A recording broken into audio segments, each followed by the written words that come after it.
करीब हर 90 मिनट पर ये चेंज होता है। See what a beautiful system.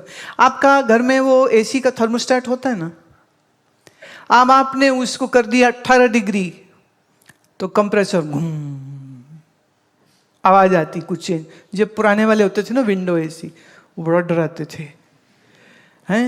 और फिर अगर मान लो हमने उसको 24 डिग्री पे कर दिया, तो फिर after a time the compressor just shuts down. Cooling को कम करना है ना, तो खाली हवा आ रही है। फिर अगर वो ज़्यादा गर्म होने लगा तो ऑटोमेटिकली फिर से कंप्रेसर ऑन हो जाएगा। ऐसे ही हमारे शरीर में ये सिस्टम ईश्वर ने दिया है। जैसे बहुत गर्मी लगे, यहीं करिए, बाहर गर्मी है ही, बहुत गर्मी लगे, just close your right for like 8 to 10 minutes, keep on breathing from your left. बाएं से श्वास लेते रहे, दायां बंद कर ले।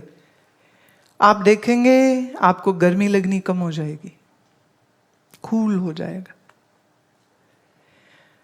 बहुत सर्दी है, उल्टा करिए, close your left, keep on breathing through right. और उसी में अगर कपालभाति प्राणायाम कर लिया या उज्जयी प्राणायाम कर लिया, शरीर एकदम गर्म हो जाएगा।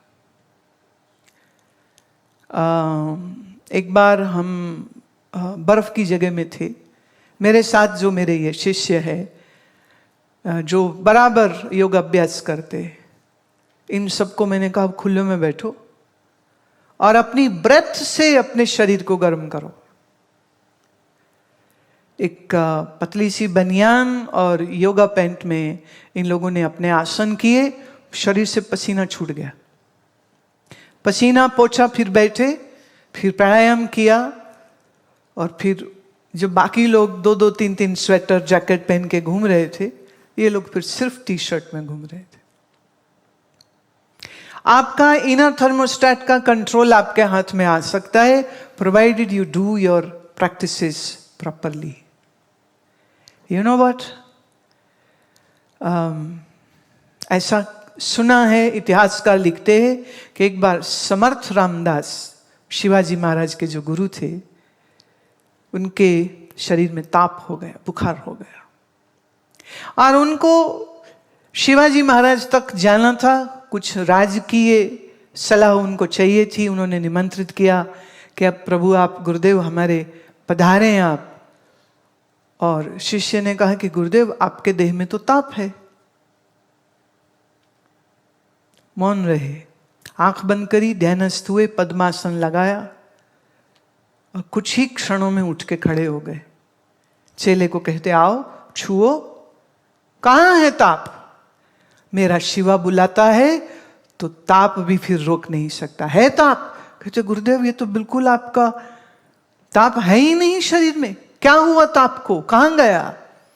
तो उन्होंने हंसी में कहा वो अपनी ओढ़नी को दे दिया है, वो जो शाल सा ऊपर ओढ़ते होंगे, बोले उसको दे दिया है, मेरे नहीं है।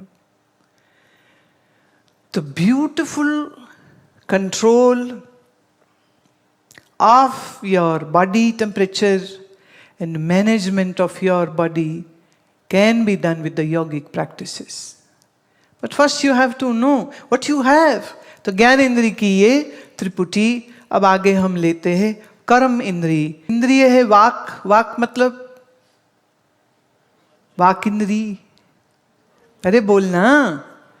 देवता है अग्नि, विषय है बोलना। हस्त देवता है इंद्र, काम है लेना देना। 3 पाद, ये हवा वाला नहीं है। पाद मतलब पैर, आपके पैर। देवता वामन जी काम क्या करते? गमन, आना जाना। चौथी इंद्री योर जेनिटल, उपस्थ। देवता है प्रजापति, विषय है रति भोग, इट्स योर सेक्स ऑर्गन। 5वां है गुदा, इट्स योर एनस। देवता है यम, काम है मल त्याग। नाउ जस्ट सी, अगर आपकी let me take example of Indra. अगर ये इंद्र शक्ति कार्य न करे, हाथ तुमने देखा कई लोगों के, वो रूमेटॉइड आर्थराइटिस हो जाता है, यहाँ से सब नकल्स मूव हो जाती, मसल्स छोटे हो जाते हैं, ये जो जॉइंट्स हैं ये अंदर को मूव कर जाते हैं, हाथ खुलता नहीं उनका। जितने ऑटो इम्यून डिसऑर्डर्स वो हाथों को या पाँव को, उनकी उस शक्ति को कम कर देता है। इसका बेस्ट एग्जाम्पल है बेहोश आदमी और मरा हुआ। उनके शरीर में बोलना नहीं होगा, लेना देना नहीं होगा, गमन नहीं होगा, रतिभोग नहीं होगा, और मल त्याग लास्ट मोमेंट में होता है। यू नो व्हाट, यहाँ पर how many who are doing MBBS, please raise your hand, और BMS? Okay, we have 1, 2, 3, 4, 5, 6, 7 girls who are doing it. Great. आपने अपनी इंटर्नशिप में क्या ये चीज नोट करी कि when a patient dies, at that moment involuntarily उनका यूरिन और उनका स्टूल पास हो जाता है। जो भी नर्सिंग कर रहे हैं या जो भी डॉक्टर्स हैं वो ये चीज अभी नहीं देखी तो देखेंगे। इनवॉलंटरली जब किसी की मृत्यु होती है तो उसका मल निकल जाता है या उसका पेशाब निकल जाएगा। क्यों? गुदा का देवता है कौन? यम। यम हम मृत्यु को भी कहते। बहुत लोग जो कोई साधना नहीं करते, कोई प्राणायाम नहीं करते, कोई भगवत भजन नहीं करते, तकरीबन इन सब लोगों के प्राण गुदा के जरिए ही बाहर निकलते। एक योगी का ब्रह्मरंध्र से निकलेगा, एक भोगी का गुदा से या उपस्थ से, from the lower regions, lower orifices प्राण बाहर निकल जाते हैं। मृत्यु कब होगी हम नहीं जानते, आप भी नहीं जानते।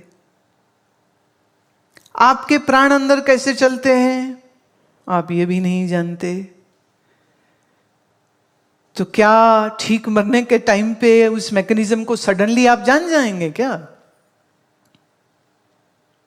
अच्छा, जब आपके प्राण ठीक से नहीं फंक्शन करते हैं तब आपकी इन एक्टिविटीज में दिक्कत हो जाती है। जैसे आपने देखा बूढ़े आदमी के लिए बोलना भी मुश्किल हो जाता है, अटक जाते हैं, दे स्टटर अ लॉट। ऐसे ही हाथ ठीक से काम नहीं करते, पांव से चलना मुश्किल हो जाता है। और आफ्टर एन एज सबसे बड़ी डिफिकल्टी सबके शरीर की क्या होती है कि they can't relieve themselves from natural urges normally। तो कब्ज हो जाती है या यूरिन ही पास नहीं होता। प्रोस्टेट ग्लैंड जो है पुरुषों में वो स्वेल हो जाता है, वो साइज में बड़ा हो जाता है, तो बार बार थोड़ा थोड़ा पेशाब, बार बार दिन रात भर बेचारे चक्कर लगाते, सो नहीं पाते हैं। जवान आदमी को ऐसी कोई तकलीफ नहीं है, प्रोस्टेट ग्लैंड अभी सही है। लेकिन अगर भोग करते रहोगे, ठीक से खाओगे नहीं, आसन प्राणायाम ठीक से नहीं करोगे, तो ये प्रोस्टेट ग्लैंड जो है ना ये फैलने लग जाता है, फिर ये दिक्कतें आ जाती हैं।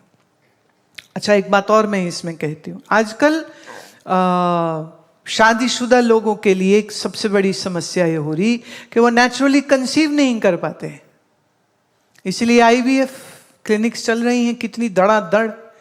It's such a shameful thing that people can do a natural process and they need medical intervention. I am not saying it's something bad, but I am saying कि आप अपना शरीर ठीक क्यों नहीं करो। इनफर्टिलिटी आदमी और औरत में बहुत ज्यादा बढ़ती जा रही। फेलोपियन ट्यूब सूज जाती हैं, PCOD हो जाता है, फाइब्रॉइड अर्ली एज में हो जाते हैं, हार्मोनल इम्बैलेंस हो जाते हैं, लड़कियों में पीरियड ठीक से नहीं आता है, और फिर ऐसे बीमार लड़का लड़की की जब शादी कर दी जाएगी उनके स्वस्थ बच्चा नहीं होगा, एंड वो IVF में ही जाएंगे, या सरोगेसी में या IVF में जाएंगे।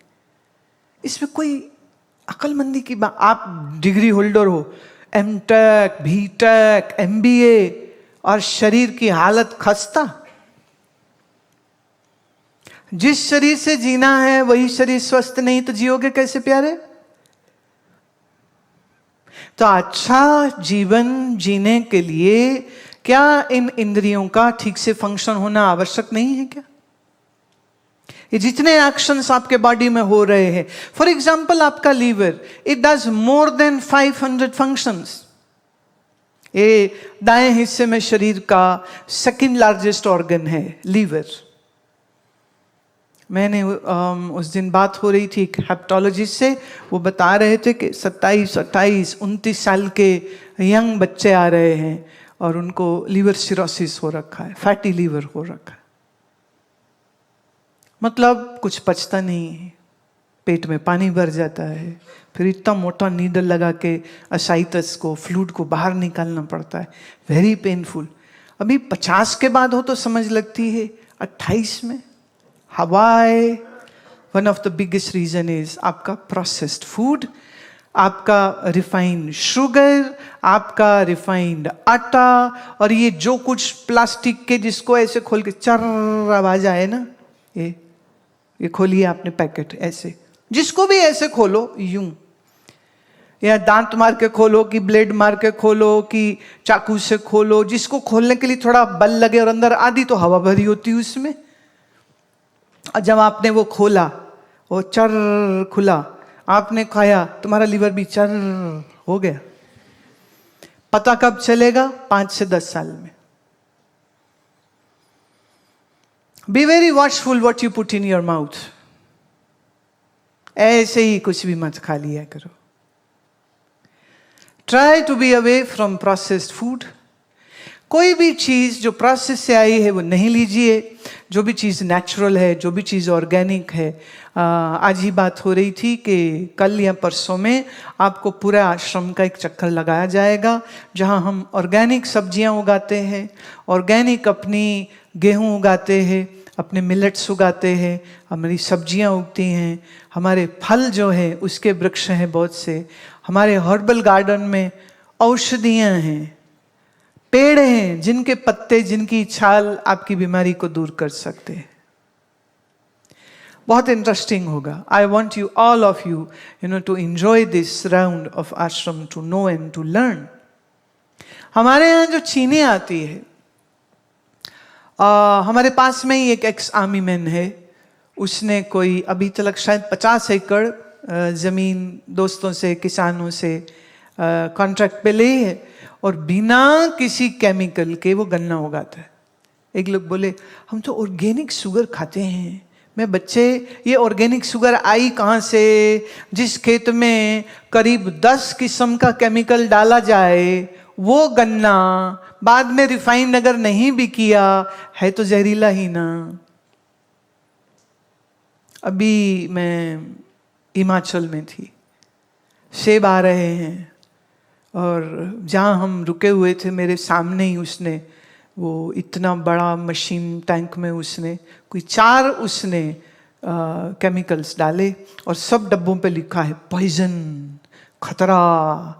ग्लव्स पहन के, मास्क लगा के, और फिर उन्होंने स्प्रे किया।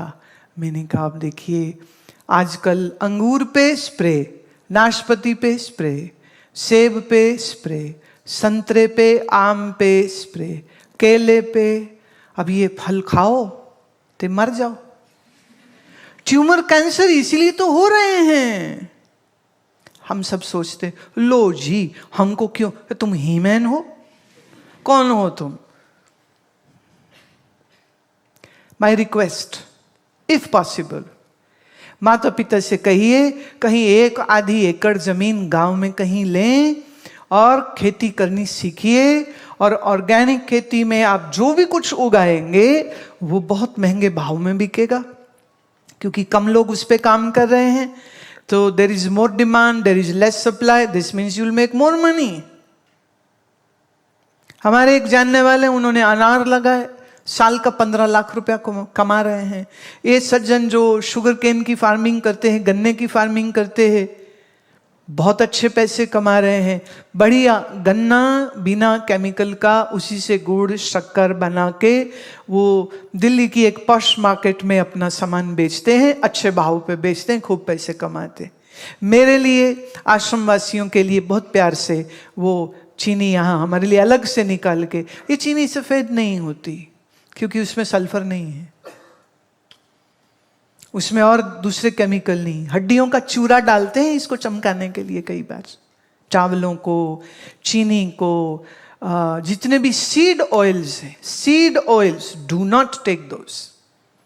कच्ची घानी का सरसों, नारियल तिल, ये खाइए, 2 चम्मच पी जाइए, ताकत ही ताकत।